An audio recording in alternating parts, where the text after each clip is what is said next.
How's it going, everybody? Today's project is a starter recoil off of a Briggs & Stratton Quantum engine for a lawnmower.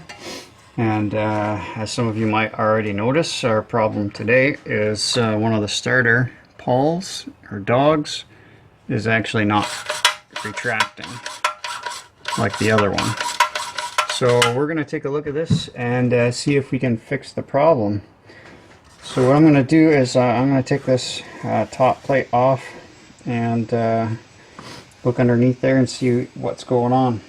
So I believe that's probably 5/16.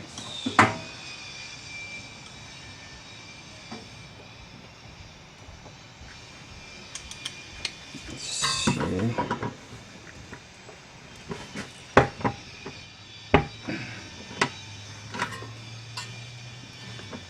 Alright, well, as soon as I loosened that dog went back in.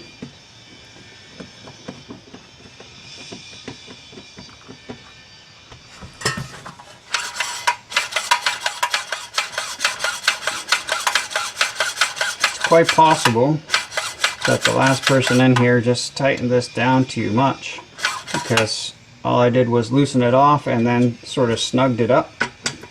Didn't crank it down like the last person did. And wouldn't you know it,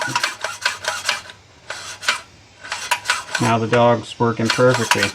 Now I did spray this previously already with some lubrication, which I always do, and that didn't seem to fix the problem. But just by loosening this screw off, this bolt off just a little bit and then snug it up. It doesn't have to be tight, guys. I think that's probably what has fixed our issue. So that's it for today, guys. That was just a quick tip, and if I helped you out at all, you like the content, please go ahead and hit the subscribe button. It really helps me out on the channel. Till next time, guys, take care.